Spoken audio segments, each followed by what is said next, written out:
potencia activa y la potencia mecánica, ¿sí? También, en otras palabras, la potencia de la demanda y la potencia generada no está equilibrada. Entonces, esa es la primera condición. La potencia de la demanda tiene que ser igual a la potencia que se está generando. La condición que viene como consecuencia de eso después es los parámetros de tensión y corriente dentro de los límites. Esa es la segunda condición. Entonces, cuando hay una perturbación, y nosotros en nuestra materia estamos hablando de pequeña perturbación, siempre estamos en esas dos etapas. Primero igualamos la potencia generada con la potencia de demanda, luego corregimos la frecuencia o tensión, dependiendo del caso, dentro de los límites normales de tolerancia. ¿Está bien? Hoy vamos a hablar un poco sobre la máquina síncrona, ¿sí? Necesitamos definir nosotros, para poder modelar, cómo se va a comportar la máquina síncrona si sufre una perturbación. ¿Ok? Para poder saber eso, entra en juego los dos parámetros relacionados, el comportamiento mecánico y el comportamiento eléctrico, ¿sí? Eh, ¿Qué va a pasar? ¿Va a tener una sobrevelocidad? ¿O cuánto tiempo le va a llevar nuevamente a la unidad generadora volver otra vez a los 50 Hz, ¿verdad? Para eso hay que conocer ciertas ecuaciones. De eso vamos a hablar la clase hoy. Así que voy a presentar y vamos a empezar entonces nuestro tema de hoy.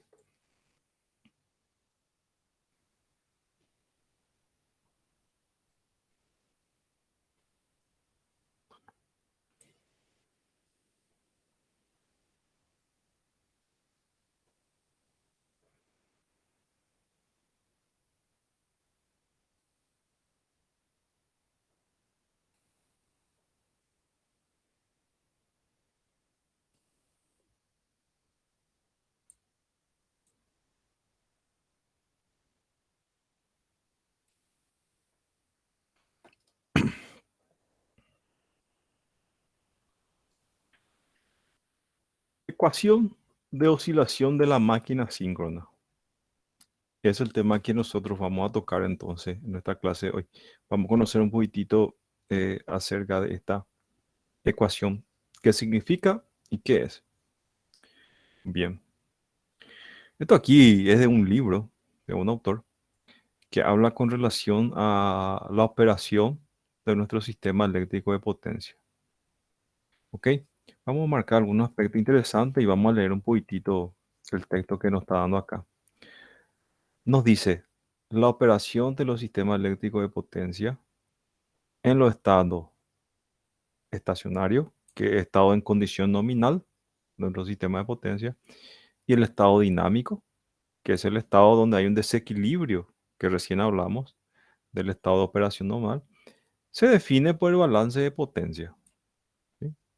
El balance de potencia define entonces estos dos estados. Dice acá, este se refiere a que la potencia demandada por los centros de carga y la pérdida del sistema deben ser alimentadas por los generadores. ¿Ok? Entonces, en condición de operación normal, nuestro sistema de generación tiene que alimentar tanto la carga como también las pérdidas en los distintos sectores, ya sea transmisión, distribución y algunos sectores que están comprometidos en nuestro sistema de potencia.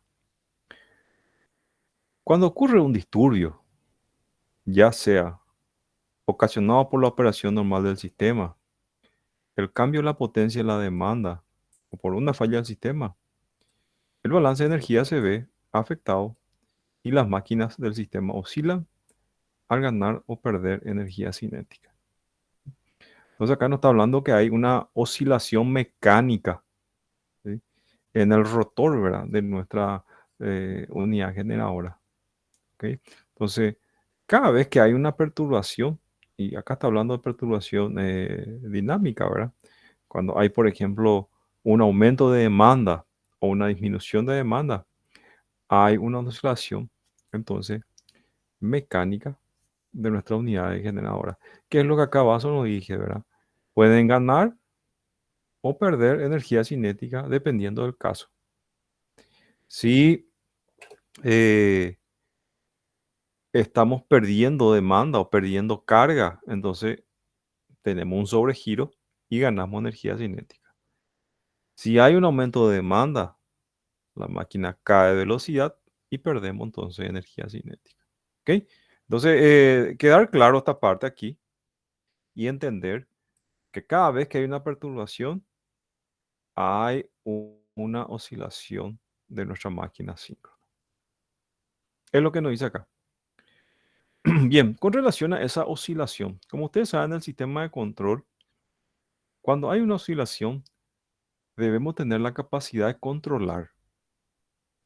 Una oscilación que no conseguimos controlar, dejar dentro de rangos, es un sistema que pierde control.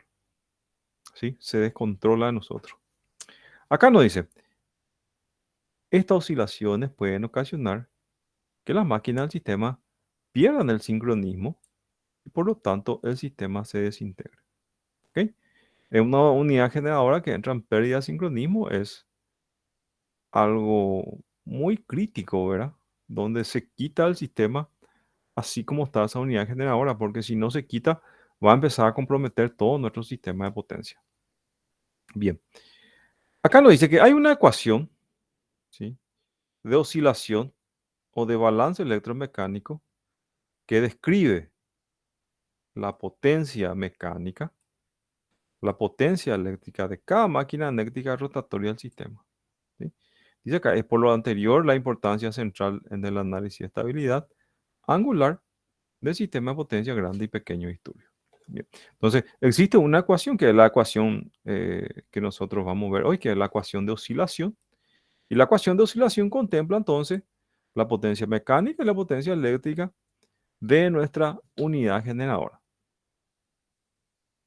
Bien, le voy a dar nada más un aspecto introductorio de máquinas eléctricas, máquinas síncronas, perdón.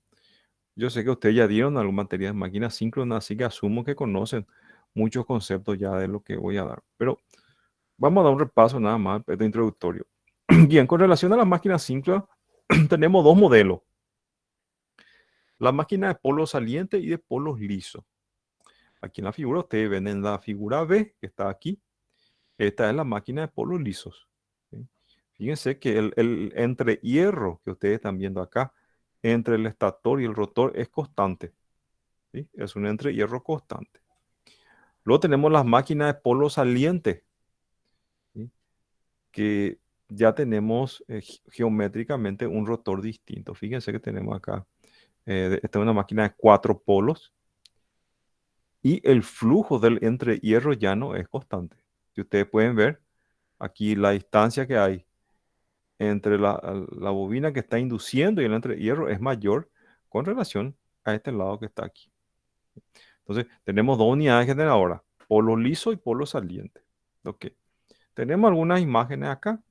Esta es una máquina síncrona de polos salientes y esta otra que está acá es la máquina síncrona de polos lisos, así como están viendo. Típicamente, las máquinas de polo saliente que estamos viendo aquí se utilizan entonces para los hidrogeneradores. ¿Sí? Los hidrogeneradores son de baja rotación. ¿Ok? Entonces, cuando es baja rotación, se suele utilizar las máquinas de polo saliente. Así como estamos viendo acá, una central hidroeléctrica, ¿verdad? Que está utilizando entonces un rotor de polo saliente. La de polos lisos se le conoce comúnmente como el número de turbogenerador. Como ustedes están viendo aquí, fíjense que es un cilindro que encaja perfectamente aquí en el rotor. ¿Ok? Y estos son ya para rotaciones más altas. Como la rotación es alta, entonces se utiliza bastante en la central termoeléctrica. ¿Sí? Máquinas a vapor que son accionadas entonces como motor primario, ¿verdad?, para estas unidades generadoras. Bien, aquí le voy a mostrar algo que yo le comenté la clase pasada sobre los devanados amortiguadores que tienen el estator de nuestra máquina síncrona. Acá lo dice, cualquier variación de flujo a través del rotor origina corrientes en el núcleo relativamente intensas que tiene como efecto atenuar las variaciones de flujo del rotor. ¿Sí? Entonces acá está diciendo que cuando hay una perturbación en la máquina síncrona, ¿sí? Dice acá que origina una corriente inducida con relación a esa variación de flujo que está habiendo, ¿verdad? Porque estamos hablando de un estado transitorio que es el estado dinámico. Y con relación a esto que está acá, dice que con el mismo fin de que se montan alguna vez en el rotor, son conductores de cobre o bronce paralelo al eje que están conectados uno a otro a través de barras o anillos, tal como jaula de ardilla en las máquinas de inducción. Esto constituye los devanados amortiguadores. Y acá dice más, en régimen permanente, la fe inducida en este arrollamiento es nula y por consecuencia son lunas la corriente inducida. Así también, los arrollamientos amortiguadores funcionan en régimen desequilibrado o transitorio. Bien, tenemos acá entonces nuestra imagen. Esto que está aquí son los devanados amortiguadores. Fíjense que están encima de los polos que están acá. Son como anillos de conductores de cobre cortocircuitado, ¿verdad? O tipo jaula de ardilla. Y a eso se le llama devanado amortiguador. Y el principio dice que en estado de operación normal, cuando está a la velocidad síncrona, la corriente inducida acá en los devanados amortiguadores son cero. Pero cuando hay una perturbación, sí existe una corriente inducida acá que produce un flujo magnético que tiende a frenar las oscilaciones que existe cuando hay una perturbación en la máquina síncrona. ¿Ok? Eso se le llama entonces devanado amortiguador. Bien, esto también comenté yo que es con relación a la conexión que hay entre el rotor, que es nuestro sistema de excitación. Ustedes saben que en el rotor hay una bobina, esa bobina es energizada por corriente continua y eso empieza a girar y crea un flujo magnético girante que va induciendo al estator. La conexión del sistema de excitación acá al rotor inicialmente era a través de anillos y escobillas. Así como estamos viendo en la figura, acá son anillos que van rozando y van haciendo entonces la conexión entre el rotor, ¿verdad? Y el estator. Acá tenemos también otro anillo. En este caso es un anillo que aterra el eje. Todo el eje acá va aterrado. Entonces acá tenemos también entonces los tipos de anillos rozantes, ¿verdad? Que van haciendo la conexión acá también entre el rotor y un estator. Bien. Eso era el inicio, aunque en varias partes se utiliza. Ustedes saben que esto produce mucha chispa, ¿verdad? Y mucho calentamiento y se desgasta también este material, así que tiene un mantenimiento con más periodo. Luego después vinieron esto que son los brushless o brushless más conocido como sin anillos y escobillas. ¿Sí? Ya no tiene anillo rozante entre la conexión del rotor y el estator. Y brushless básicamente no es nada más que, si ustedes ven este corte que está aquí, ¿sí? Van a ver que tenemos el estator del sistema de excitación. Tenemos aquí entonces eh, una especie de mini generador acá porque esto tiene probablemente imán permanente y esto va girando acá. Entonces, en vez de tener un anillo rozante, yo tengo acá este sistema de excitación, ¿verdad? Que al girar esto que está acá, yo energizo acá el estator con corriente continua. Le va a inducir una corriente acá en el rotor y esa corriente inducida tiene internamente un sistema de rectificación a corriente continua, que es lo que nos muestra acá justamente la simbología, ¿verdad? Aquí tiene un sistema de rectificación acá que pasa a corriente continua. Fíjense que I sub F es corriente continua para energizar el rotor. ¿Ok? Entonces, eso se llama brushless, ¿sí? Sin, como está acá, sin escobilla. ¿Sí? Es la excitación más eficiente y que menos pérdida tiene la máquina síncrona. Bueno, le muestra grandes aspectos. Entonces tenemos acá la fórmula de la potencia activa de la máquina síncrona. Tenemos el momento angular, que está acá. Esta es la potencia reactiva de la máquina síncrona. Tenemos con relación a la potencia activa este ángulo delta que está acá, ¿sí? Acá, como yo ya le apliqué, este ángulo delta es el ángulo de carga, ¿sí?, del generador. Le llaman ángulo de potencia también. Y ese ángulo de potencia solamente puede oscilar acá en 3 menos pi sobre 2 o pi sobre 2. ¿Ok? Entonces, pi sobre 2 es lo que se utiliza más en nuestro sistema de potencia. Tenemos aquí entonces ya eh, un esquema, ¿verdad?, de los pares que están involucrados en la máquina síncrona.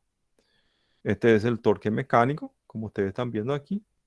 Tenemos el torque eléctrico, que está siendo inducido por el fenómeno de la inducción, ¿verdad?, que hay en el estator.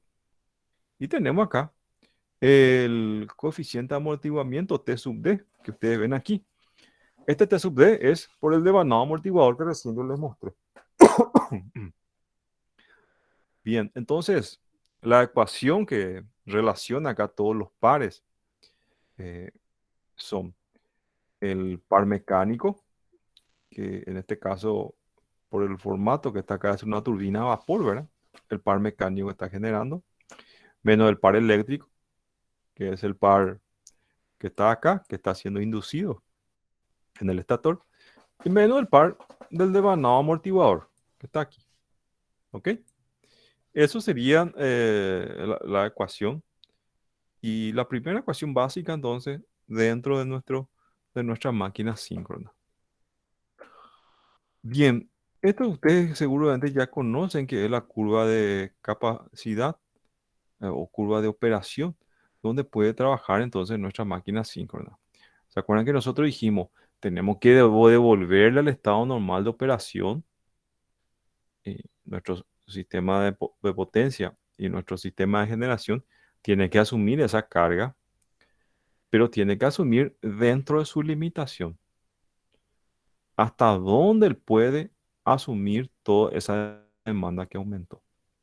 Entonces, para nuestras unidades generadoras se usa esto. Se conoce también comúnmente con el número de curva de capabilidad. ¿Sí? Entonces, tenemos acá un gráfico entre la potencia activa y potencia reactiva. ¿Sí? Eh, Cabe resaltar que para interpretación del gráfico, cuando la potencia activa es positiva, está trabajando en modo generador, la máquina síncrona. Y cuando la potencia activa es negativa en este eje, está trabajando en modo motor. Vamos a ver modo generador, que es el que nos interesa a nosotros, ¿verdad? Tenemos entonces esta limitación acá. ¿Sí? Estas son las limitaciones. Y aquí es el rango donde puede operar entonces nuestra máquina síncrona. Y acá nos da las limitaciones. Acá nos dice, por ejemplo, que ABC es que no debe ser excedida la corriente nominal, ¿sí?, que sería acá ABC, que está aquí, ¿sí? La corriente nominal. CDE nos dice acá la potencia máxima que puede producir la máquina motriz. Esto que está acá es la máxima potencia mecánica que me puede dar entonces mi máquina primaria. EFG, corriente de excitación, ¿sí?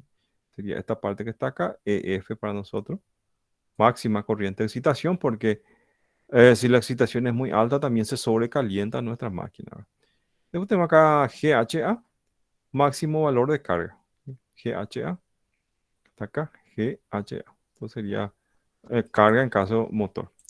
Bien, entonces lo que le quiero transmitir es que existe una curva, que es la curva de capabilidad. Esa curva define la región de operación de mi máquina síncrona. Bien, el aspecto que hay que entender también con relación a los dos tipos de rotores, polo liso y polo saliente, con relación a las ecuaciones. Fíjense, acá nos dice, las características que se han presentado para la máquina síncrona son válidas para la máquina síncrona de polos lisos. Porque en los polos lisos se acuerdan que es un cilindro que encaja perfectamente entonces con el estator, Y el entrehierro es uniforme.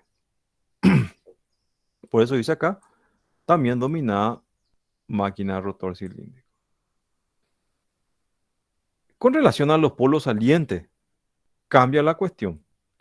Dice acá, hay que tomar en cuenta los aspectos de la saliencia de los polos. Por eso cuando es la máquina de polo saliente existen otro tipo de cálculos, ¿verdad? Acá, por ejemplo, estamos viendo la máquina de polo liso, fíjense, si este es un corte, es uniforme acá entre el rotor y el estator, la inducción que hay. Pero en los polos lisos ya no. Fíjense que aquí está la bobina. Necesariamente algunos, dependiendo de la posición geométrica acá del rotor, van a ser inducidos con mayor intensidad que con relación a lo que está más alejado acá de la bobina del rotor. ¿Sí? Eso es lo que nos dice acá. Acá nos dice, con relación a la figura 7A que está acá, es el que cumple la característica a continuación. Arrollamiento del campo situado en ranuras axiales. Se usan máquinas de alta velocidad por turbina a vapor. El diámetro del rotor es pequeño y se utiliza en rotores para máquinas simples de 2 a 4 polos. Su entrehierro es constante y ese es el más importante que vamos a marcar acá. Su entrehierro es constante. Entonces, esto que está acá es típicamente entonces turbogenerador. Turbogenerador de centrales térmicas. Luego tenemos los polos salientes, ¿sí?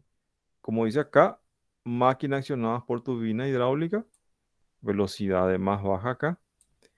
Pero acá el más importante está aquí. El entrehierro es variable y depende de la posición del estator con respecto al estator. ¿Ok? Como estamos viendo acá en la figura. Acá tenemos entonces, tenemos la máquina de polos lisos, que esta que está aquí, entrehierro constante, y la máquina polo saliente, que ya el entrehierro depende mucho de la posición del rotor. Con relación a eso, que está aquí, sale este estudio de la reactancia longitudinal y la reactancia transversal. ¿Sí?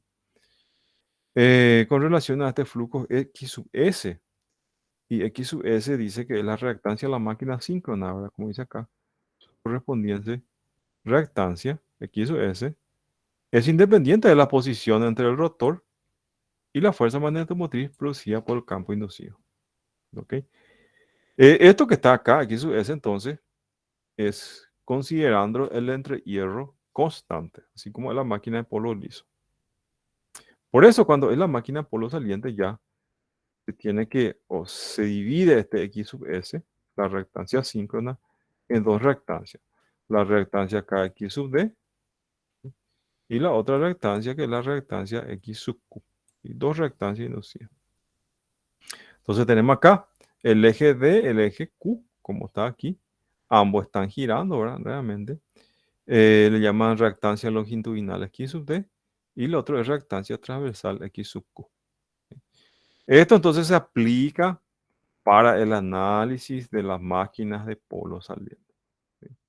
Acá estamos viendo entonces el ángulo de carga, ¿verdad? Del eje D y del eje Q que está acá, como ustedes están viendo. ¿Sí? Y entonces está girando a una velocidad omega y tenemos aquí entonces el ángulo de carga. ¿Ok? Acá ustedes pueden ver un poquitito con relación a los flujos de la máquina de polo saliente, ¿verdad? Estos son los flujos entonces longitudinales y cuando el flujo es entonces transversal. Este es el eje directo que es X sub D y este es X sub Q que está acá y la suma de estos dos entonces nos da la reactancia síncrona. Bien, entonces tenemos las expresiones de potencia activa, potencia reactiva. Existe entonces una modificación. ¿Se acuerdan que dijimos que ya no es más reactancia síncrona? Se parte en dos reactancias, X sub D y X sub Q. Eso queda modificado. Entonces acá la fórmula de la potencia. Tenemos acá X sub D y X sub Q, que está acá, en las máquinas de polo saliente. En la máquina de polo lisos, estas dos expresiones, X sub Q y X sub D, son iguales. Son iguales. Esto se anula, se vuelve cero y quedamos con la fórmula que vimos hace rato. ¿Sí?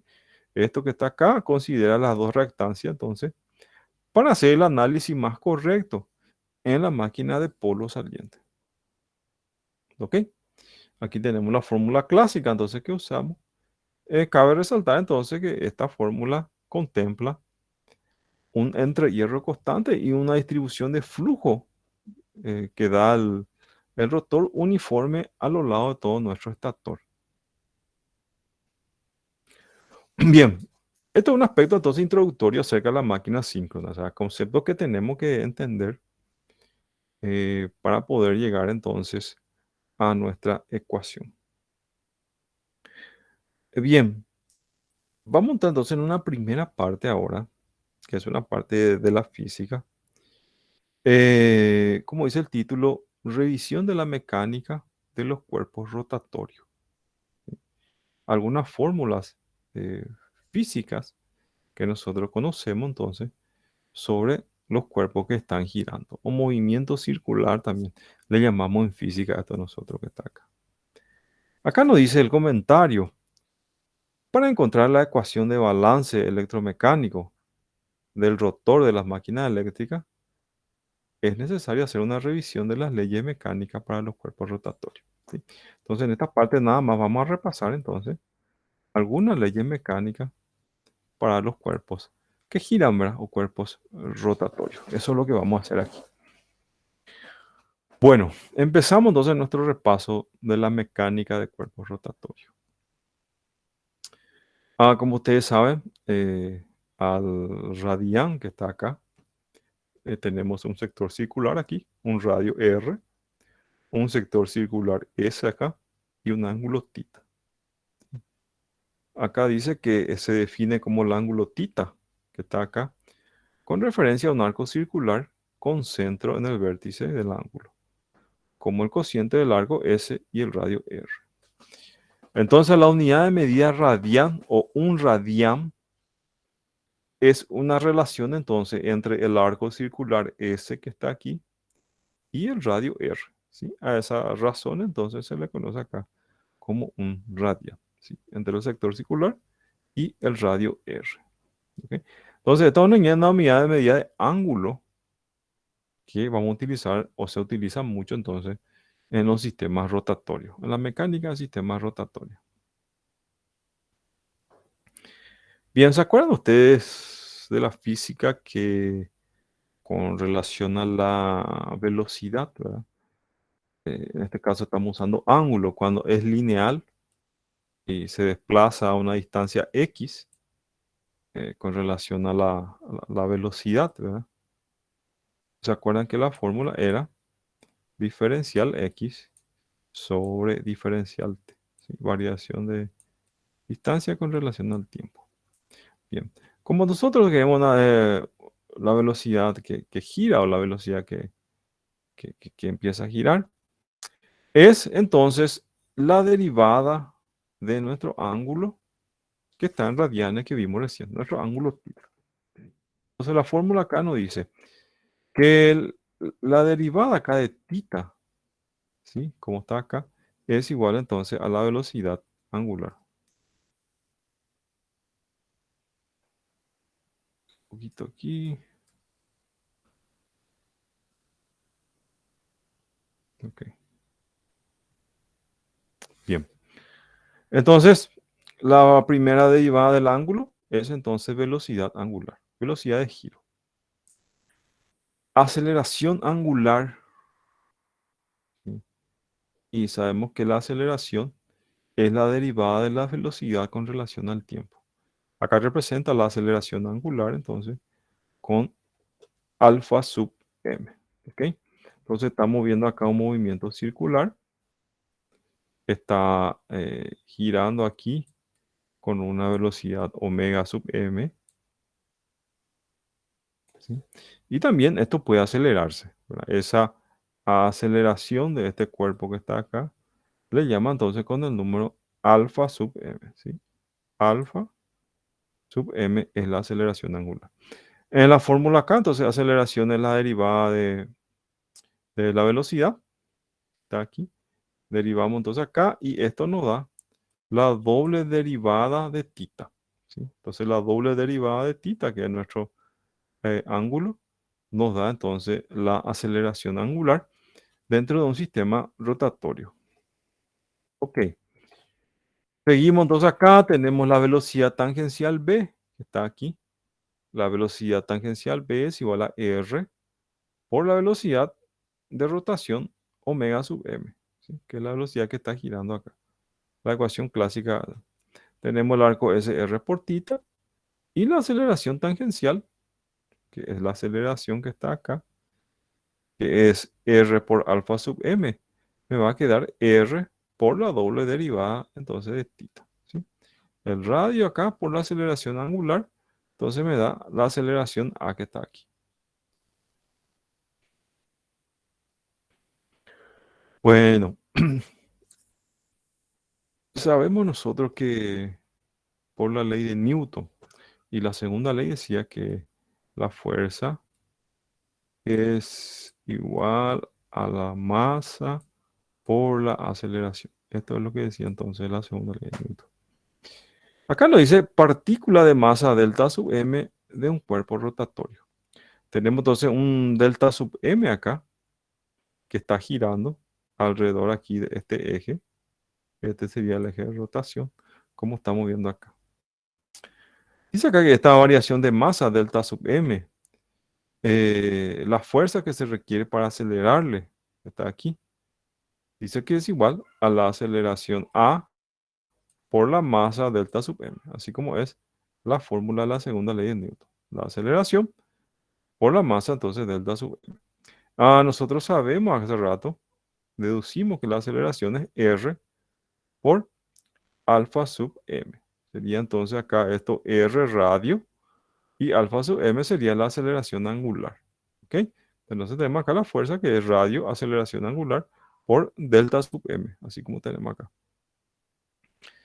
Ok, con relación al torque, dice acá que dada la fuerza que actúa y estamos quitando esta fuerza F que está aquí, entonces vamos a tener necesariamente un par o un torque en este sentido que está acá. El torque entonces va a ser R por delta sub F, porque R es la distancia hasta acá. Y tenemos acá la fórmula R cuadrado, alfa sub M y delta sub M, que es la masa de este cuerpo que estamos analizando. ¿Sí?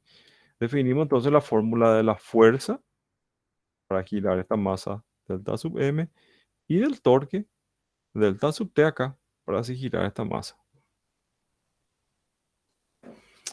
Bueno, dice acá, el par total debido a una fuerza tangencial F a una distancia R, entonces el par es R por F, que es la fórmula de torque, ¿verdad? O momento, radio, fuerza por distancia. Fuerza F por la distancia. Ese es el par que está generando aquí este movimiento entonces rotatorio. Considerando que el par se debe a la suma de la fuerza, entonces para tener el par total hace una integral R diferencial F que está aquí para poder encontrar entonces el par total. ¿Sí? Entonces la integral de R diferencial F. Diferencial F nosotros hace rato encontramos aquí que F es entonces R por aceleración angular por delta sub m la masa. ¿Ok? Entonces acá tenemos la diferencial fuerza que está acá. Entonces vamos a reemplazar esto que está acá, que es R alfa por delta sub m, como está acá, es alfa al cuadrado, alfa R cuadrado diferencial m. Vamos a hacer aquí esta fórmula entonces.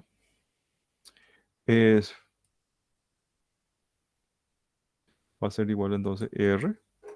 Diferencial F va a ser entonces R, está acá, alfa sub m por acá, diferencial m. ¿Sí? Eso es lo que, reemplazando acá esta diferencial f. ¿Sí? Esto me va a quedar esta fórmula que está abajo, que va a ser alfa, la integral acá, r al cuadrado, diferencial m. Ok, y esta misma fórmula es la que está aquí. Torque o par. De aquí dice que J y vamos a marcar acá J es el momento polar de inercia del cuerpo. J dice que es la integral de R al cuadrado por diferencial M. ¿Sí? Dice acá que en relación al momento de inercia del cuerpo, hay una analogía acá que el torque es igual al momento de inercia por la aceleración angular entonces que tiene. Bueno, entonces tenemos acá la fórmula del torque que está aquí con relación entonces al momento de inercia. ¿Sí? Tenemos que el torque es igual a el momento de inercia por la aceleración angular. Bueno, tenemos aquí.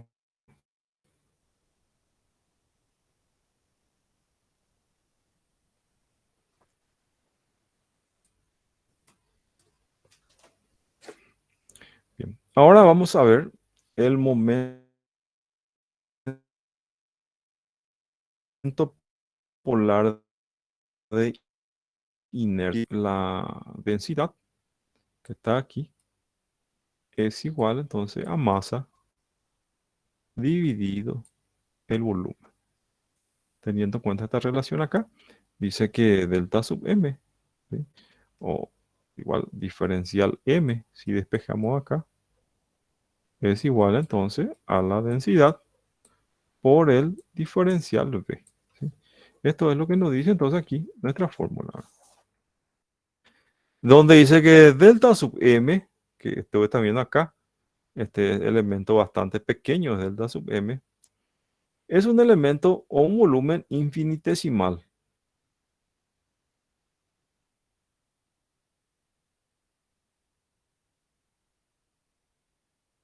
¿Sí? Acá nos dan y poder calcular entonces el volumen total acá de este cuerpo pequeño que tenemos aquí.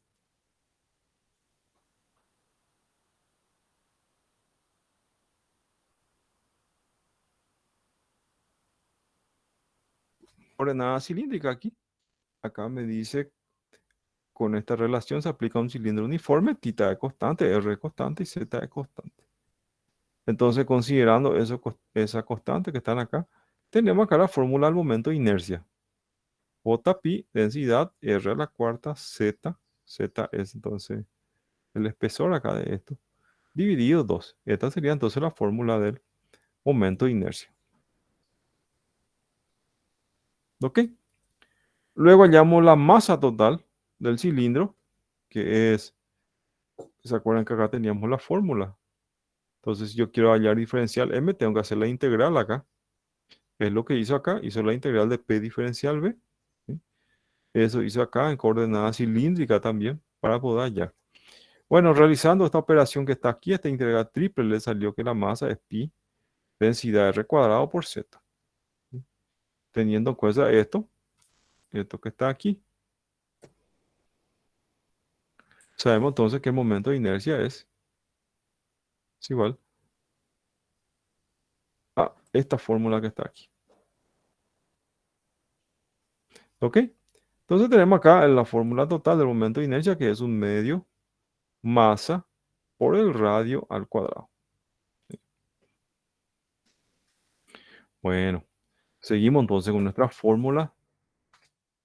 Dice acá el trabajo realizado por un cuerpo rotatorio con un ángulo delta tita, debido a que se ejerce el par T, se encuentra como sigue. Si se asume un par con resultado de acción de cierto número de fuerza tangencial que actúan en los puntos de un cuerpo.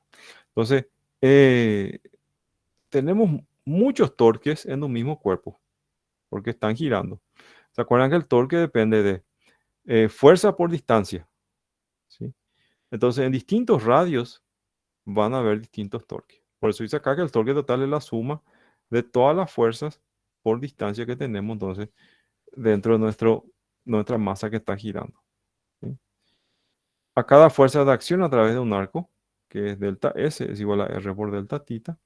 Tenemos el trabajo que está acá, que es delta omega, entonces, que es el par por delta tita. ¿Sí? Saliendo de acá tenemos esta fórmula. Esta fórmula nos dice que el trabajo total es la integral del torque T por diferencial tita. De aquí sale esta fórmula que estamos viendo acá. Esta sería nuestra forma. Entonces, el trabajo realizado es igual al par T por diferencial tita. ¿Ok? Saliendo de esta fórmula aquí, acá escribí nomás de otra manera que el par T es igual a delta omega o variación de trabajo o diferencial trabajo sobre diferencial tita. ¿Ok? Acá dice que toma el límite cuando tita tiende a cero. Me quedé aquí con esta fórmula. Acá nos sale que la potencia entonces es la derivada acá del trabajo. Y el trabajo entonces es el par por diferencial tita. ¿Sí? Par por diferencial tita, entonces me sale acá que la potencia es el par t por la velocidad de rotación omega sub m. ¿Ok? Seguimos entonces ecuacionando. Tenemos el momento acá m, ¿sí? Que es igual al momento de inercia j por la velocidad, entonces omega sub m. Reemplazando esto que está aquí entonces, de esta fórmula que está acá, t par por omega sub m, ¿sí?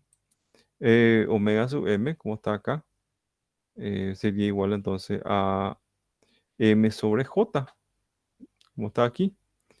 Entonces tenemos acá que la potencia es omega sub m por m, así como estamos viendo acá. ¿Sí?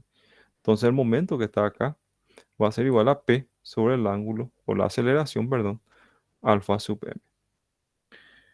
Ok, toda esa fórmula que nosotros estamos viendo, entonces llegamos acá a esta ecuación que es la energía cinética de un cuerpo rotatorio.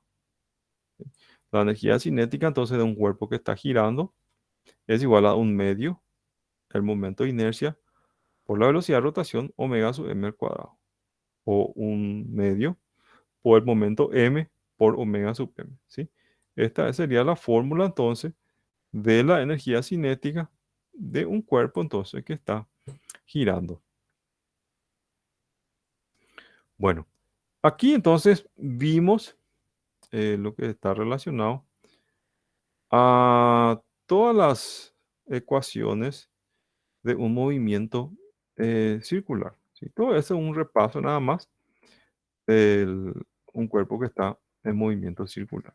De aquí quitamos entonces, por ejemplo, el momento de inercia, la energía cinética de un cuerpo que está girando, para poder entonces quitar algunas ecuaciones e ir montando después. ¿Ok? Bueno, vamos a entrar entonces ya en la ecuación de oscilación entonces de la máquina síncrona. Para entonces hacer la ecuación de la máquina síncrona, dice acá, se aplican las leyes de rotación al movimiento del rotor de una máquina síncrona. Y se usa mucho entonces esas ecuaciones de los cuerpos que están girando dentro entonces de la ecuación de oscilación. Entonces, la ecuación de oscilación nos va a representar el comportamiento del estado transitorio, ¿verdad? De nuestra máquina síncrona. Vamos a seguir acá. Dice acá la ecuación establece que el par es igual al producto de la aceleración angular y el momento de inercia polar. Entonces tenemos el par, el torque T. Tenemos entonces aquí el momento de inercia polar que está acá, J. Y tenemos acá la aceleración angular. ¿Se acuerdan ustedes que la aceleración angular que está acá es igual a la segunda derivada del ángulo θ? ¿Sí? Entonces la segunda derivada del ángulo θ, acá tenemos T, J. Entonces la segunda derivada del ángulo θ está acá, ¿sí? Que es la derivación dos veces del ángulo θ. Dice acá, en este caso, T es el par neto de la suma de todos los pares que actúan en la máquina. ¿Sí? Entonces, el par total neto que va a haber es T, ¿verdad? Porque si yo tengo algo que está girando acá, ¿se acuerdan que par es fuerza por distancia? Entonces, dependiendo de la distancia del centro, voy a tener varios pares. Pero acá me está dando un par general que está aquí, que representa a todos los pares y le llama entonces por T a ese par que estamos viendo aquí. Bien. Ahora tenemos entonces, ¿se acuerdan que vimos nosotros el eje D y el eje Q para el análisis entonces de la máquina síncrona, como está acá? Acá nos dice, el problema consiste en resolver la ecuación para encontrar la posición angular del rotor θ. Fíjense que θ, ¿sí?, es igual entonces hasta al ángulo del eje de referencia con relación al eje D que está aquí. Este sería el eje D y este sería el eje Q entonces, ¿sí?, como ustedes están viendo acá. Dice acá, es más conveniente, sin embargo, medir la posición y la velocidad angular del rotor con respecto a un eje de referencia que gira a la velocidad asíncrona con respecto a un eje estacionario, ¿sí? Entonces, este sería nuestro eje estacionario. Ese gira también a velocidad síncrona, acompaña a la máquina síncrona. Y aquí nos dice que el ángulo delta sub m, o el ángulo de carga que está aquí, y vamos a marcar acá, este sería el ángulo de carga, va a ser igual al ángulo total θ menos omega por t. Omega por t acá es este sector circular. Y aquí entonces yo puedo hallar el ángulo de carga. Bien. Omega entonces es la velocidad síncrona. Se representa con la letra, perdón, W. Si derivamos la ecuación con respecto al tiempo, ¿se acuerdan que este es el ángulo de carga, delta sub m? Hace una derivación que está acá. Fíjense que omega sub t, se quedó omega nomás. Hace la segunda derivada entonces con relación acá al tiempo. Y me va a quedar la segunda derivada entonces del ángulo que está girando. Sustituyendo la ecuación se convierte en el torque T es igual al momento de inercia acá, polar, por la segunda derivada, como está acá, ¿sí?, la segunda derivada del ángulo de carga que está aquí. Este sería el ángulo de carga. Interesante. Acá ya tenemos una relación, fíjense ustedes, del par de la máquina con relación al ángulo de carga. Ya estamos relacionando acá, ¿sí? Entonces el par es igual a la doble derivada del ángulo de carga por el momento de inercia. Bien, considerando el par T que está acá, ¿sí?, y vamos a poner acá torque, esto que está aquí.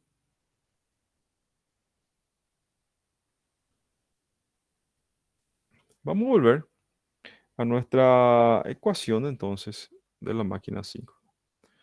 Tenemos el par T que está acá, que es el par que nosotros vimos recién aquí. Tenemos el par mecánico, T sub m, que es el par que está acá en la máquina motriz primaria. El par eléctrico, como dice acá, o par electromagnético, T sub E, que está acá.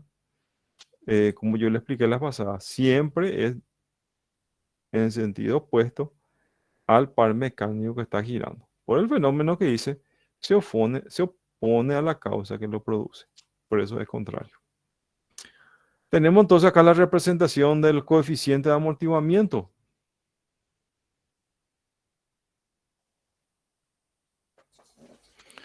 Como ustedes están viendo ahí, sería el coeficiente de amortiguamiento y eso tiene relación entonces con los devanados amortiguadores. Está involucrado acá en la ecuación también omega sub m, que es la velocidad de giro, ¿verdad?, en radianes mecánicos. Bien, tenemos acá entonces el par originado entonces por el devanado de amortiguamiento. Y esta es la velocidad omega sub m con que gira, ¿verdad? Gira en esta velocidad. La ecuación que va a describir acá todos estos torques o estos pares que están acá, entonces, va a ser igual al momento de inercia por la segunda derivada del ángulo de carga. Y esto quitamos de aquí, ¿sí? Va a ser igual al torque mecánico menos el torque eléctrico menos el torque entonces del devanado amortiguador. ¿Ok? Interesante lo que estamos haciendo acá. Estamos relacionando ya el torque mecánico con el ángulo de carga. Estamos armando ya esta relación con esta ecuación que estamos viendo, ¿sí? Nos queda entonces acá, hasta acá, esta ecuación, ¿sí? El momento de inercia por el ángulo de carga es igual al torque mecánico menos los otros torques entonces que van en sentido contrario, que es el eléctrico y por el coeficiente de amortiguamiento. Muy bien.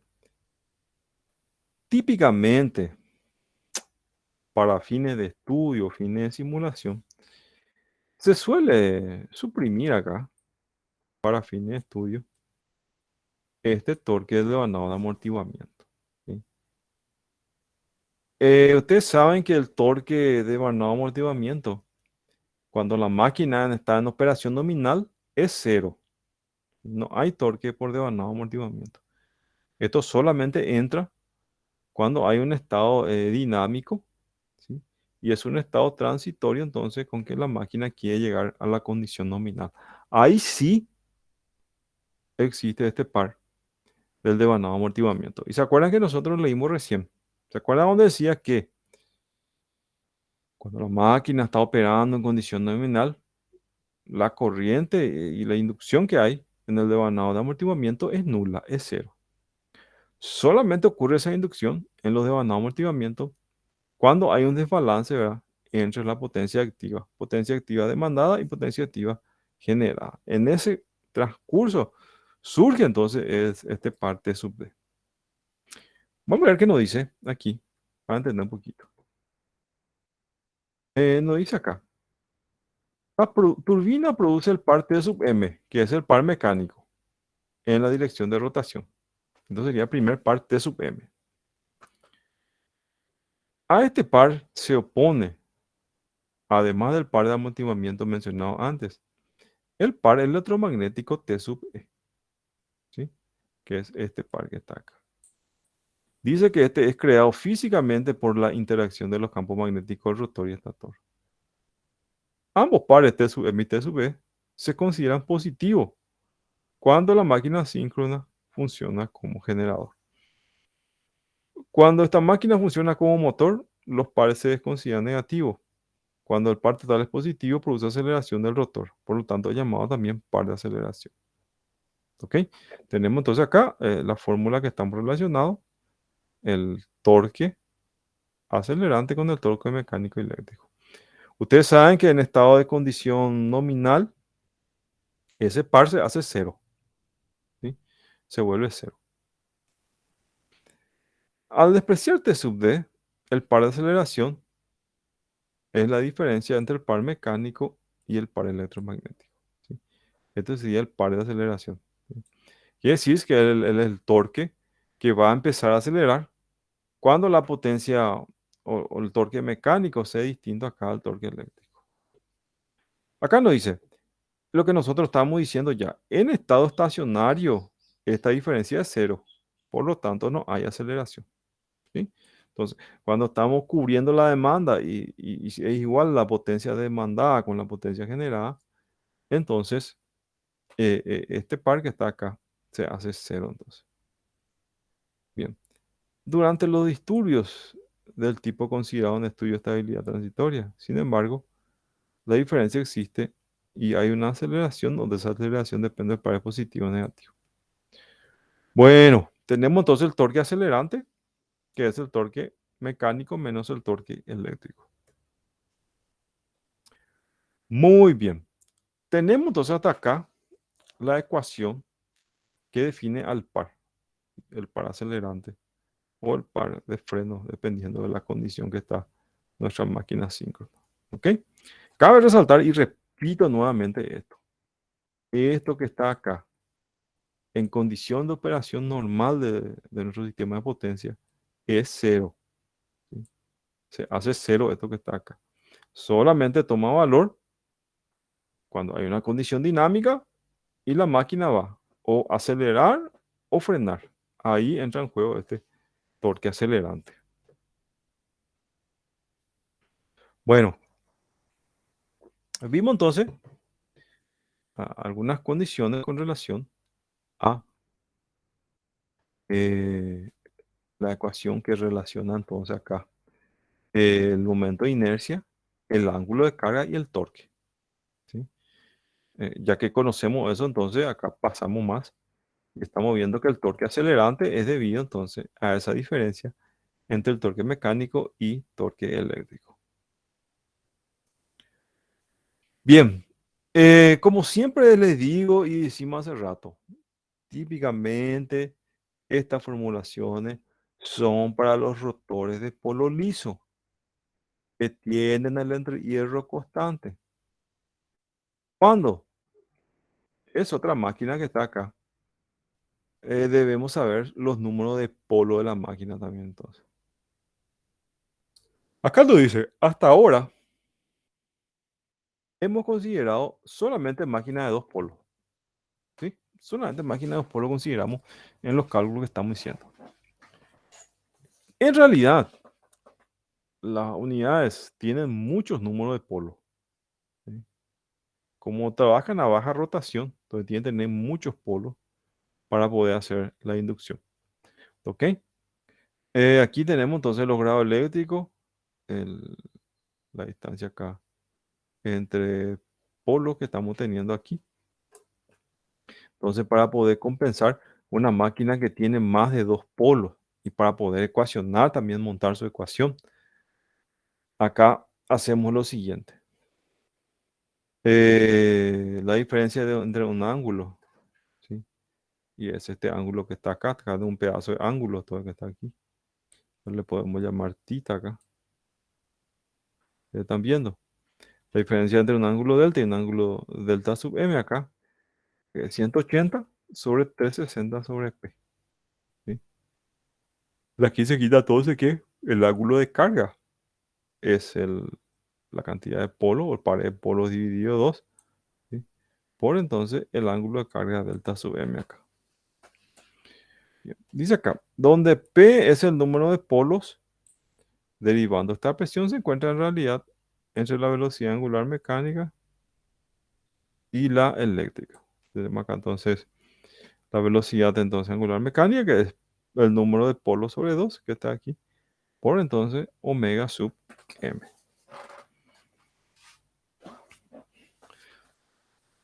Bueno, vamos a montar entonces la ecuación de oscilación con lo que ya montamos nosotros. A ver, ya montamos esto que está aquí. Le vamos a llamar 1. Ya montamos esto que está aquí. Le vamos a llamar 2. ¿Ok? Entonces vamos a ajustar aquí. Tenemos el torque T, ¿se acuerdan ustedes? Que esto que está aquí, T sub m menos T sub e. La velocidad omega, que es el número de par de polos sobre 2 por omega sub e. ¿Sí? Eh, Tenemos aquí entonces, eh, reemplazando acá la derivada de omega sub m que está acá, derivando esto que está aquí, tenemos diferencial omega sobre diferencial t por 2 sobre p. ¿Sí? 2 sobre p está acá. ¿Sí? Y tenemos entonces p sobre 2. Bien, acá lo que hicimos es reemplazamos aquí este omega sub m por esta fórmula acá que está aquí. Bien, metiendo entonces todo este valor acá a esta ecuación que está acá, dice aquí, se obtiene la ecuación de oscilación en términos de potencia eléctrica y mecánica multiplicando por su ecuación anterior. ¿Sí? Entonces acá una primera ecuación de oscilación. Fíjense todo lo que está involucrado. Está involucrado el número de polos, está involucrado el momento de inercia, la velocidad, está acá, el polo eléctrico y el polo mecánico dentro de esta ecuación de oscilación. Sería nuestra primera ecuación de oscilación y acá nos dice que la medición es en watts. Ok. Sabiendo entonces que esto ya es nuestra ecuación de oscilación que tenemos aquí. Ustedes están viendo acá. Esto es en números reales, ¿verdad? Se leen aquí entonces en watts, la unidad de medida. Vamos a ver entonces ahora que se puede hacer también, se puede hacer en PU. Mayormente se utiliza en PU. El sistema de potencia siempre trabajamos en PU. Así que aquí no estamos libres también. Lo que va a querer hacer ahora es esta ecuación de oscilación que nosotros ya encontramos acá. Va a buscar la manera que esta ecuación sea en PU, en unidades de medida. Aquí en la ecuación que nosotros encontramos está involucrado entonces eh, la potencia en watts. ¿Ok?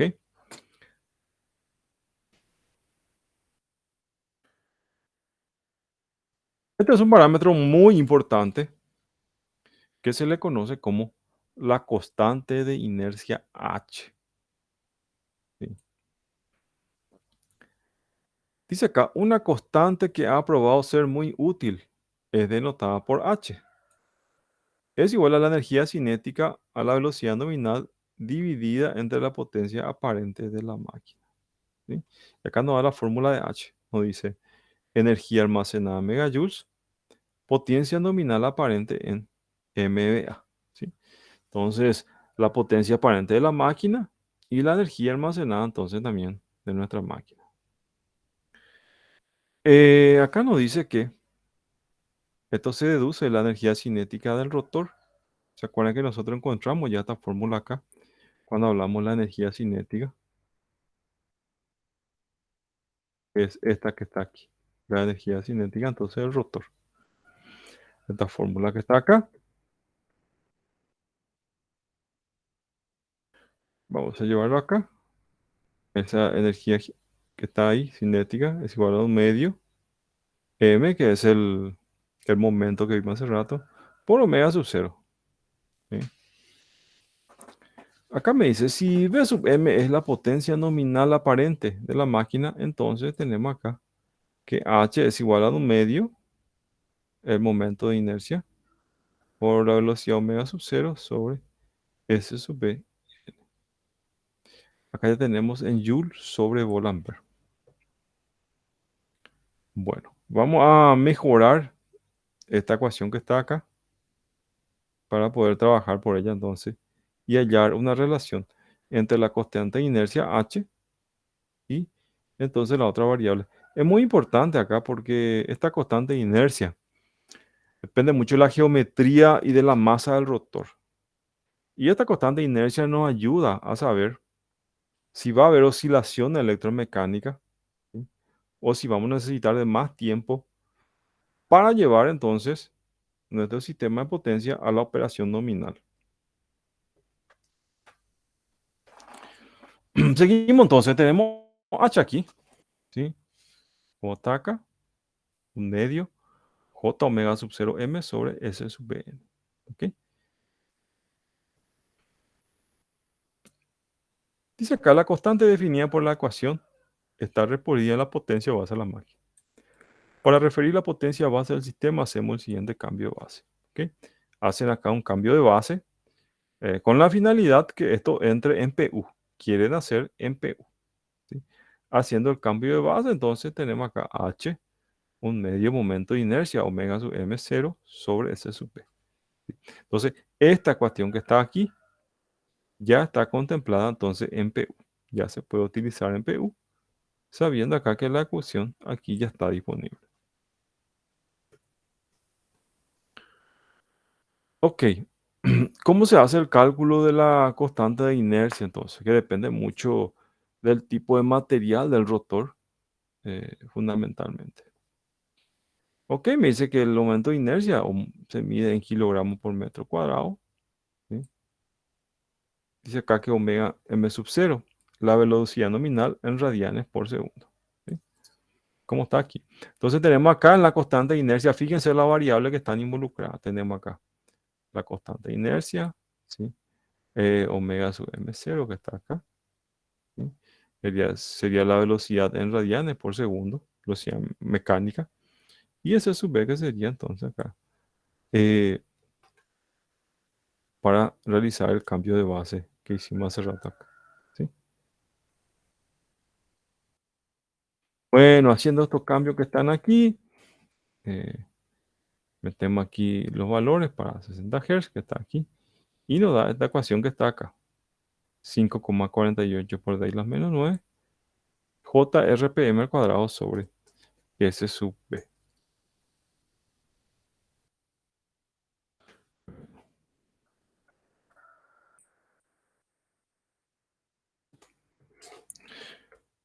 Bien, esta constante de inercia H sub S, como yo le digo, eh,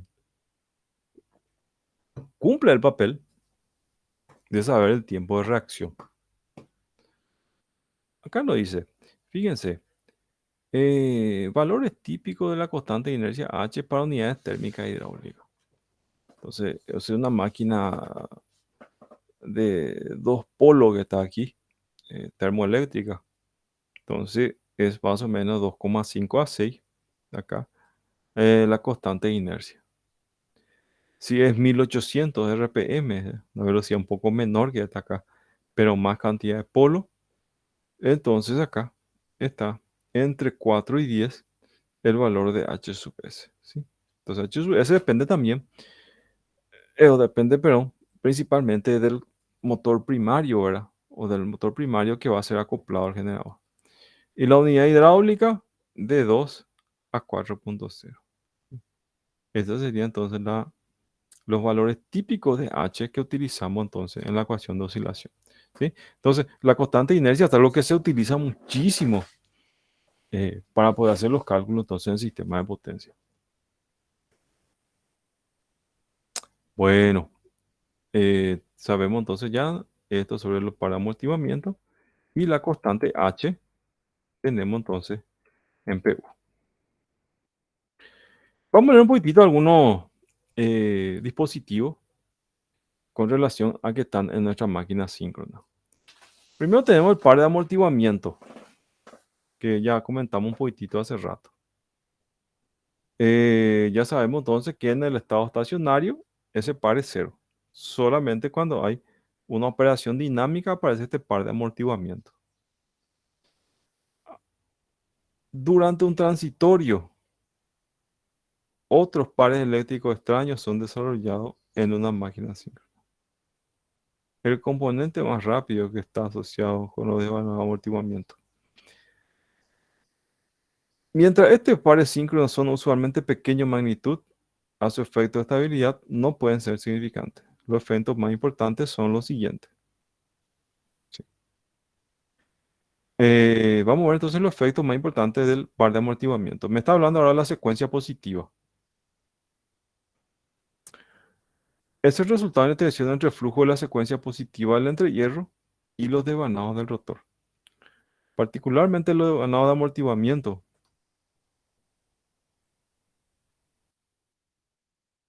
Los devanados de amortiguamiento.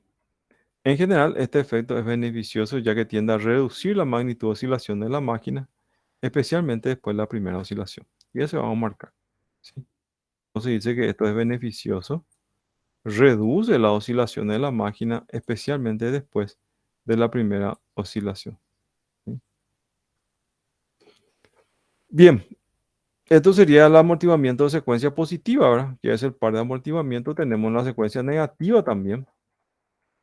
Acá resulta la iteración entre el flujo de secuencia negativa del entrehierro y el devanado amortiguamiento durante las fallas asimétricas. Bien. Cabe resaltar acá, y yo asumo que ustedes ya saben, lo que sucede cuando hay una falla en un sistema trifásico, ¿sí? ¿Se acuerdan ustedes que si es un sistema trifásico, ¿sí? Y nosotros siempre representamos típicamente nuestro sistema trifásico con nuestro diagrama fasorial RST. RST, entonces ustedes saben que están separados 120 grados, ¿sí? Y todos giran entonces a la misma velocidad acá. No hay desfasaje. Cuando hay una falla en mi sistema trifásico, por ejemplo, hay un cortocircuito acá, monofásico en una de mis líneas de transmisión. Ustedes saben que cuando ocurre eso, ya no tenemos el comportamiento de una red trifásica simétrica. Ya no hay más ese desfasaje de 120 grados y que todos los módulos son iguales. Se vuelve asimétrico el sistema, ¿sí? Bien, eso quiere decir que nuestros métodos de cálculo clásicos en redes trifásicas no nos da todas las herramientas para calcular la corriente de cortocircuito y alguna otra anomalía más. ¿Sí? Para eso, para eso, y acá me está hablando de las fallas asimétricas, cuando hay una condición asimétrica, se usa el método de Fortescue. ¿Sí? El método Fortescue, ¿se acuerdan que decía que podemos descomponer en tres redes? ¿Sí? La primera red le vamos a llamar la red RST, que está acá. ¿Sí? Una red entonces trifásica que gira entonces también en este sentido. Si todas son de módulo iguales, ¿sí? Y están todos girando entonces a la misma frecuencia. A esto se le va a sumar otra red trifásica, como estamos viendo acá. También va a ser RST, que va a girar en sentido contrario, más otra componente en corriente continua. Entonces le llamamos a esto secuencia cero, secuencia negativa con el número 2 y a esto le llamamos secuencia positiva. Y el método Fortescue dice que si yo sumo estas tres secuencias, eso me sirve para poder representar a un sistema trifásico asimétrico y desequilibrado. Y la asimetría surge entonces cuando hay fallas en mi sistema trifásico. ¿Ok? Entonces acá me está dando cómo se comporta el amortiguamiento en la secuencia positiva.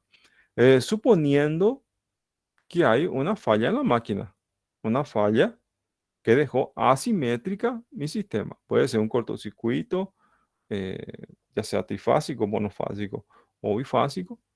Y como dijimos hace rato, la máquina va a oscilar mecánicamente cuando sale de su condición nominal. Y es lo que acá me está mostrando justamente. Bien, tenemos aquí entonces eh, el flujo de secuencia negativa, ¿verdad? Me está hablando el frenado de secuencia negativa. Acá me dice, resulta la interacción del flujo de secuencia negativa en el entrehierro y el devanado amortiguamiento. Ya que el deslizamiento de secuencia negativa, este par retarda al rotor, su magnitud es significativa solo cuando es alta la resistencia al devanado amortiguamiento. ¿Sí? Acá me está diciendo entonces que en la secuencia negativa me produce un efecto de frenado aquí esto. ¿Ok? Me está frenando la máquina. Luego tenemos el de secuencia cero, que sería en CC, como está acá. Es producido por la componente CC, la corriente de armadura durante falla, la cual induce corriente de frecuencia fundamental del devanado rotor y su interacción de produce en un par que siempre retarda al rotor. ¿Ok? Entonces, estos son consecuencias que tiene el par de amortiguamiento en la máquina síncrona. ¿Sí? Y fíjense ustedes que para que podamos estudiar cuál es el comportamiento de este par amortiguamiento en la máquina síncrona, tenemos que hacer el estudio en la secuencia positiva, en la secuencia negativa y en la secuencia cero. ¿Cuál es el efecto que tiene entonces este par de amortiguamiento, como ustedes están viendo aquí en la figura? Bien, esto es entonces con relación al par de amortiguamiento. Cabe resaltar entonces siempre que en condición de operación nominal, el par de amortiguamiento es cero. ¿Sí? Solamente esto ocurre cuando hay alguna oscilación. Por eso nuestra fórmula nos dice, tenemos el par mecánico menos el par eléctrico menos entonces el par entonces del devanado de amortiguamiento. ¿Ok? Esto que está acá es el torque acelerante que nosotros vimos. Bien. Cuando esté en estado nominal entonces, esto se acuerdan, se hace cero. ¿Sí? Esto también se hace cero, no hay par acelerante. Y el torque mecánico se va a igualar con el torque eléctrico cuando sea ya estable el sistema, ¿sí? Acá el sistema está estable, la potencia de la demanda, P sub D, es igual a la potencia que te está generando P sub G, ¿sí? Es una condición estable esto que está acá, ¿sí? Interesante entonces entender, ¿verdad? Que este par acá de amortiguamiento entra en juego entonces solamente cuando hay una perturbación, ¿sí? Y fíjense lo interesante acá la secuencia positiva y secuencia negativa también. Eso produce una especie de freno y esa especie de freno que estamos viendo acá tiende a frenar la oscilación que tiene la máquina cuando está sometida a una perturbación. Bien, vimos ya la ecuación hace rato, conocimos un poquitito la constante de inercia. La constante de inercia es un parámetro muy importante para el comportamiento de la máquina síncrona. Es muy importante. Nosotros utilizamos mucho en dinámica eso, ¿sí? Porque fíjense, la reacción de una unidad generadora de polos lisos, de un turbogenerador eh, de menor potencia, con relación a la relación de una máquina de polo saliente de gran porte, por ejemplo, una central hidráulica, va a ser muy diferente. Evidentemente, como el de polos lisos es menor, gira a mayor velocidad angular, le va a ser más fácil acelerar y llegar a la condición de operación nominal, en caso que exista una pérdida de carga, ¿sí? O un aumento de demanda. En comparación a una máquina polo saliente, la máquina polo saliente tiene un momento de inercia alto, entonces va a tener que acelerar, necesita que se le sea mucha energía mecánica para que él pueda empezar a acelerar y entonces pueda empezar entonces a llegar a la condición nominal. Por eso es muy importante esta constante H que está acá, ¿sí? Esta constante H me da la energía almacenada sobre la potencia aparente. Por eso es mucho más conveniente tener tu unidad generadora girando ya en giro que tener una unidad generadora parada y empezar a dar vuelta, empezar a darle carga entonces para poder llegar a la condición de generar energía al sistema. Muchos, y esto es un término que se utiliza mucho principalmente en las centrales hidroeléctricas, le llaman por eso energía de reserva girante, porque las máquinas ya están girando y están listos entonces para acelerar, tomar más carga en mucho menor tiempo que tener una unidad de generadora parada y que empiece a acelerar de la nada. ¿Ok? Bien, ese nombre se conoce mucho con reserva de energía girante, ¿sí? Están las máquinas girando ya, ¿sí? Entonces listos para tomar carga. Muy bien. Bien, entonces esta ecuación que nosotros vimos, después se le busca o se encuentra en PU, ¿sí? Recuerden, esta ecuación es la que va a describir la oscilación de la máquina cuando tiene una perturbación. ¿Sí? Esta es la ecuación que va a definir. ¿Ok? Bien, utilizando la constante de inercia que está aquí, nosotros vimos. Dice acá, utilizando la constante de inercia H, se normaliza la ecuación de oscilación. Primero se sistematiza la ecuación de oscilación que está en función del par, despejando de J de la ecuación y sustituyendo el resultado de la ecuación.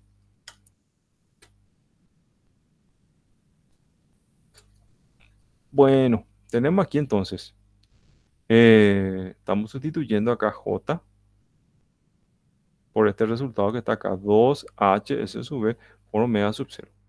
Vamos a ver un poco de eso que está aquí. Aquí está J. ¿Se acuerdan ustedes que está J acá? Y este J que está aquí, entonces, vamos a reemplazar, vamos a sustituir, así como está haciendo aquí, por esta ecuación de oscilación que está acá. ¿Sí? Recuerdan que es 2 sobre el número de polo, acá era J, diferencial omega sobre diferencial T, torque mecánico menos torque eléctrico, como está aquí. Bien, acá reemplazamos entonces ya esta forma, 2H S sub B sobre omega sub 0. Reacomodando la última expresión y definiendo T sub B es igual a S sub B sobre omega sub 0, está acá. Entonces ponemos acá T sub B, como está aquí. Fíjense usted. De esto que está acá reducimos a esta ecuación. Dice que la ecuación se cumple para velocidades base. Por lo tanto, sustituye omega sub 0 acá. Y toda la ecuación se va a quedar en PU. Bien, sustituyendo acá, le voy a marcar aquí. Tenemos entonces, ¿cuál sería la ecuación de oscilación en PU? Como ustedes están viendo aquí. Ecuación de oscilación entonces en PU. ¿Sí? Estamos sustituyendo entonces lo que nosotros vimos al inicio, ahora en esta ecuación que es en PU. Entonces tenemos torque mecánico, torque eléctrico, tenemos la constante de inercia ya acá en la máquina, fíjense, y tenemos entonces omega sería la variación de velocidad, como estamos viendo aquí. Bien, dice acá, para la ecuación de oscilación en función a la potencia, se hace un desarrollo parecido al sustituir el valor de J en, acá tenemos entonces, esto que está acá, tenemos el torque mecánico, el torque eléctrico, ¿sí? Pasamos acá a este 2P que está aquí, luego aquí sustituimos que S sub B es igual a T sub P, como estamos viendo aquí, después también sustituimos el valor de omega sub 0 en la ecuación anterior. Bueno, sustituyendo todo eso que está acá, tenemos toda esta ecuación enorme que está aquí, ¿sí? Que es esta ecuación que está aquí, ya relacionado la potencia mecánica con la potencia eléctrica, ¿sí? Me dice acá que esta flechita que está encima indica cuáles son las unidades que están en PU, ¿sí? Tenemos acá la variación de velocidad o la velocidad entonces en PU, la potencia mecánica en PU y la potencia eléctrica también en PU. Ok, dice acá que la posición angular del rotor en radianes con respecto a la referencia gira a la velocidad síncrona delta. Entonces tenemos delta que nosotros ya vimos acá, omega sub t menos omega sub t sub 0 más delta sub 0, ¿sí? Que esta es la posición angular inicial entonces de nuestro rotor. Como dice acá, la posición angular inicial. Bueno, vamos a hacer una derivada acá de esta ecuación que está arriba, ¿sí? Haciendo la derivada, entonces me queda esta ecuación que está acá. Y haciendo la segunda derivada, me queda esta ecuación que está acá, la segunda derivada del ángulo del rotor, dividido la derivada entonces de la velocidad. Dice acá si dividimos omega sub 0, obtenemos la relación en términos de la velocidad de PU. Dividimos acá por omega sub 0 y me va a dar en PU acá la velocidad, ¿sí? Esta entonces que está acá es la ecuación de oscilación en función del ángulo de carga en radianes eléctricos. Entonces, la primera ecuación que está acá, fíjense, tenemos la segunda derivada del ángulo de carga, está relacionada acá con omega sub 0, dos veces la constante de inercia, el torque mecánico y el torque eléctrico, todo esto en PU. La tenemos en PU, como ustedes también. Acá la ecuación es la ecuación de oscilación también abajo, solamente que acá está relacionado con la potencia mecánica y la potencia eléctrica. Entonces acá omega en PU, segunda derivada acá del ángulo de carga, omega sub 0, dos veces la constante de inercia, la potencia mecánica y la potencia eléctrica, como estamos viendo acá, en PU también. Acá nos aclara un poquitito la unidad de medida. Dice acá que esta flechita que está acá indica las magnitudes que están en PU, como está viendo acá. Dice que este sistema es en PU, el tiempo de diferencial t está en segundo, h, dice acá que está en segundo, eh, el ángulo está en radianes eléctricos y la velocidad está en radiones eléctricos por segundo. ¿Sí? Los pares y las potencias están en P. ¿Ok? Entonces hay el torque, el- la potencia, la velocidad está en PU, el resto están en sus respectivas unidades de medida. ¿Ok? Esto es entonces lo que se conoce como la ecuación de oscilación. Tenemos tan relacionado acá completamente, tenemos relacionado el ángulo de carga, el torque mecánico, el torque eléctrico, totalmente bien relacionado acá en nuestra máquina síncrona. Bueno, aquí en esta ecuación le incluye, ¿verdad? Al devanado de amortiguamiento T sub D, el par que produce el devanado de amortiguamiento, ¿verdad?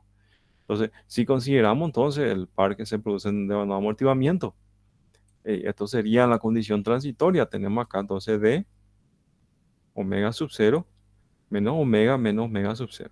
¿Sí? Acá abajo también tenemos D omega sub 0, la velocidad en PU, omega menos omega sub 0. ¿Sí? Esto le incrementamos a más a la ecuación acá, la ecuación de oscilación, con relación al efecto entonces del devanado de amortiguamiento, ¿verdad? ¿Se acuerdan ustedes que la ecuación básica de donde nosotros vimos hoy al inicio es la ecuación que vimos en la figura primero? Tenemos torque mecánico, tenemos torque eléctrico, tenemos T sub D, que es el torque del devanado de amortiguamiento, que es igual al par acelerante. ¿Sí? Esa es la ecuación base. De ahí empezamos a ver hoy las ecuaciones de los cuerpos en rotación y de ahí empezamos a quitar entonces variables para poder llegar a toda esta ecuación que estamos viendo acá, ¿sí? Que es la ecuación de oscilación entonces de la máquina síncrona, ¿verdad? Como yo le expliqué hace rato, si yo quiero saber cómo se va a comportar mi máquina, esta es la ecuación que define, ¿sí? Y acá está relacionado la potencia mecánica, potencia eléctrica y también el ángulo de carga. Bueno, y vamos a ver un poquitito acá con relación a los estudios de estabilidad, esta ecuación. Esta ecuación es la ecuación base, ¿verdad? Para hacer los estudios de estabilidad. Dice acá que para analizar el comportamiento dinámico del sistema de potencia, es necesario expresar todas las ecuaciones diferenciales de los modelos de los componentes del sistema como un conjunto de ecuaciones diferenciales de primer orden. ¿Sí? Entonces, hay que hacer una ecuación diferencial de primer orden para poder modelar entonces el comportamiento dinámico de nuestra máquina síncrona. La ecuación de oscilación, que es de segundo orden, se expresa como un sistema de dos ecuaciones de primer orden para cada máquina síncrona. ¿Sí? Así como estamos viendo. El sistema de ecuaciones en función del ángulo de carga en grado eléctrico, la velocidad en radianes eléctricos por segundo y el par en PUS. ¿Ok? Así como vimos recién entonces, tenemos acá eh, la velocidad de nuestra unidad, de nuestro generador, la constante de inercia de él, acá, el par mecánico, par eléctrico y acá el efecto entonces del devanado amortiguador o el par del devanado amortiguador. ¿Ok? Entonces, esta ecuación es la que utilizamos para modelar nuestro sistema dinámico, para ver el comportamiento entonces de nuestra unidad generadora. Dice acá la ecuación de oscilación en diferentes sistemas en PU. La ecuación de oscilación describe el movimiento relativo del rotor respecto a los ejes de campo magnético resultante durante una perturbación. ¿Sí? Entonces, tenemos nuestro ángulo de carga, ¿verdad? ¿Cómo se va a mover el rotor cuando hay una perturbación? Como ya se mencionó antes, la ecuación de oscilación puede tomar diferentes unidades y de esta manera se puede representar diferentes formas. ¿Sí? Acá nos da una tabla, ¿sí? Para la ecuación de oscilación al variar unidades en cada variable. Tenemos una tabla acá, diferentes, son 7 maneras acá de representar la ecuación de oscilación y esta es la forma de ecuación. Por ejemplo, acá me da, en esta parte que está acá, fíjense, tenemos el ángulo que está aquí en radianes, ¿sí? El tiempo en segundo, la constante de inercia h en segundo y la diferencia de los dos para acá en PU, ¿sí? Esta es una manera de representar la ecuación de oscilación. Segunda manera, tenemos la diferencia es acá. Tenemos F sub 0 que está acá, que es un ángulo que, en grados eléctricos. Está aquí, nuestro ángulo es en grados eléctricos. Nuestro tiempo en segundo, la constante de inercia en segundo y en PU también, los dos torques, ¿sí? Acá abajo tenemos el ángulo en radianes también, este que está acá, ángulo en radianes, el tiempo en radianes, la constante de inercia en segundo y en PU entonces los dos torques, ¿sí? Es una misma ecuación, pero con diferentes unidades de medida. Tenemos acá entonces el ángulo en radianes, el tiempo en segundo que está aquí, la constante de inercia en segundo, pero acá el par ya no está en PU, está en Newton metro. O sea, esto que está aquí está en Newton metro, por lo tanto tiene esta variación acá, este S sub B que está aquí, con relación a esto, que sería la potencia base de esto que está acá. Luego tenemos aquí el ángulo en radianes, el tiempo en segundo, la constante de inercia en segundo también, H, y la potencia en PU. Acá tenemos potencia en PU. ¿Ok? Tenemos abajo entonces, acá fíjense, la potencia es en kilowatt. Ahí va a cambiar la fórmula. La constante de inercia en segundo, el tiempo en segundo y el ángulo en radianes, como está aquí.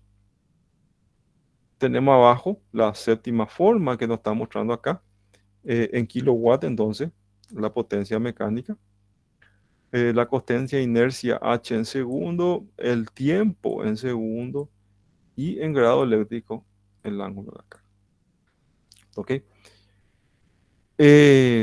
La forma de la ecuación que yo voy a utilizar depende mucho de qué parámetro yo quiero analizar y cuál es la unidad de medida que yo voy a estar utilizando.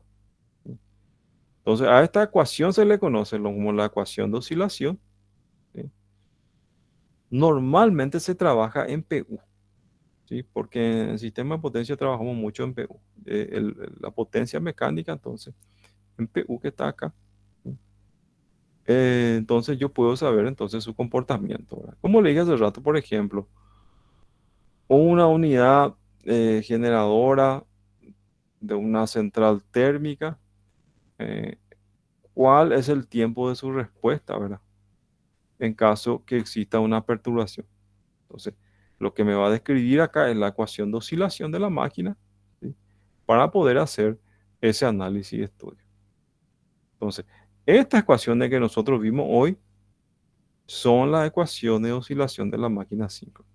Me representan cómo se va a comportar en un estado dinámico mi máquina síncrona. Bien, esto es lo que quería mostrarles en la clase de hoy entonces, ¿sí? Es la ecuación de oscilación, que es básicamente esta que está acá, para poder representar entonces a la máquina síncrona cuando existe una perturbación, ¿sí?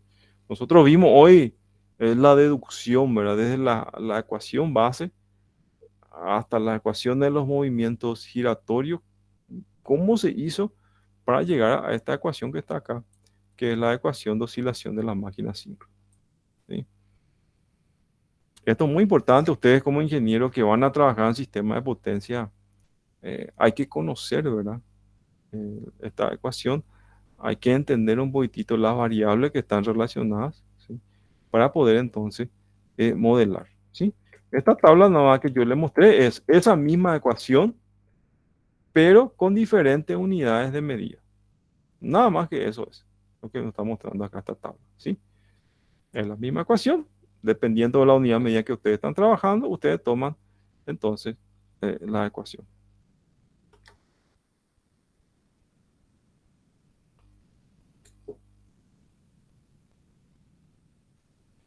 Eh, algo que se representa mucho entonces, ¿verdad?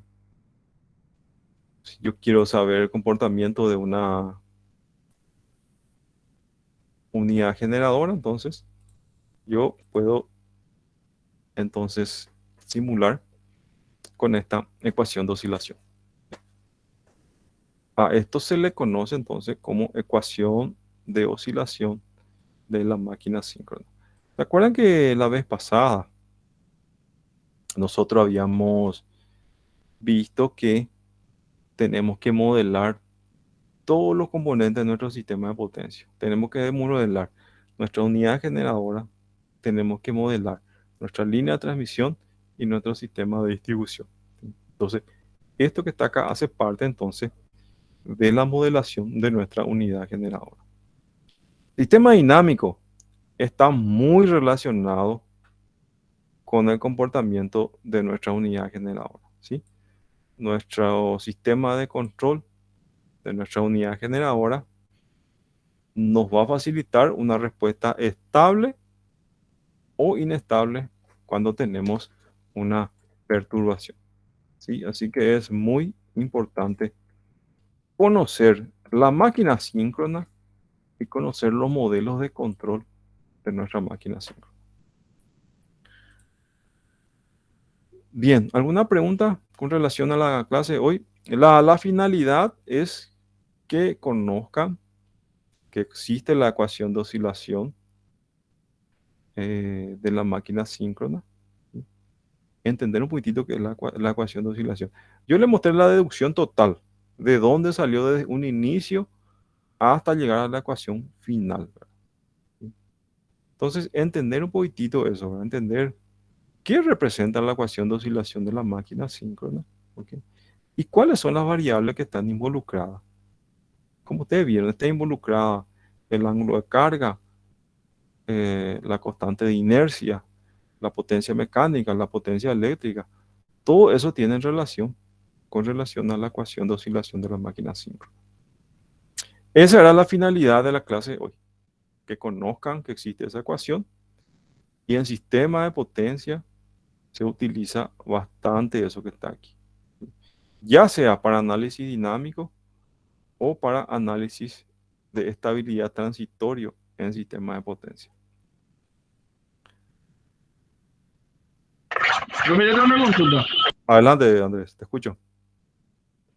Estos, estos cálculos que con estas fórmulas que nos diste, nosotros si salimos al campo laboral, ¿tendríamos que hacer a mano o se introduce todo dentro de un algoritmo? Ya no hace falta, Andrés, ya no hace falta. Esa ecuación final que yo te di es lo que vos vas a introducir. Y introducir los parámetros de tu unidad generadora que vos vas a simular, ¿verdad? Por ejemplo, vas a meter cuál es la constante de inercia de tu unidad generadora, ¿ok? Vas a meter tu ángulo de carga, tu potencia mecánica y tu potencia eléctrica. Esos son los parámetros que vos vas a meter solamente ya en la ecuación final. Eso te da modelando te da el comportamiento del sistema de salida de tu sistema de control de cómo se va a comportar. Viste que tu sistema de control puede ser estable o inestable. Bueno, eso te ayuda a saber eh, con tanta potencia eléctrica P sub E cómo se va a comportar tu unidad generadora. En cuántos segundos más o menos va a tardar para que llegue a esa potencia eléctrica. Un ejemplo, está trabajando con 10 megavatios, subió a 15 megavatios tu demanda. Con esos parámetros que está ahí, él te va a decir más o menos, en 3 segundos más o menos, él puede acelerar y llegar a esa condición de darle los 5 megavatios que me falta ahora. Pero usamos la ecuación final, como yo le expliqué hoy. Lo que yo le mostré hoy son las deducciones. desde cero, desde la base, hasta dónde se llega a la ecuación de oscilación. Pero como profesional, nosotros utilizamos solamente la ecuación de oscilación final. Es solamente eso. Y la tabla que yo le mostré al final, eso es nada más que la misma ecuación, pero trabajando con diferentes unidades de medida, ¿sí? Dependiendo de la unidad de medida que yo estoy trabajando, yo tomo esa ecuación y utilizo para mis cálculos. Ya depende del análisis que ustedes están haciendo. No. Perfecto, profe. Dale, Andrés. ¿Alguna otra pregunta? Bueno, si no hay más preguntas, dejamos por acá entonces la clase. Ok, gracias a todos entonces. Nos encontramos la clase que viene. Gracias, profe. Hasta Saludos. luego. Chao, Chao, chao. chao. Hasta luego.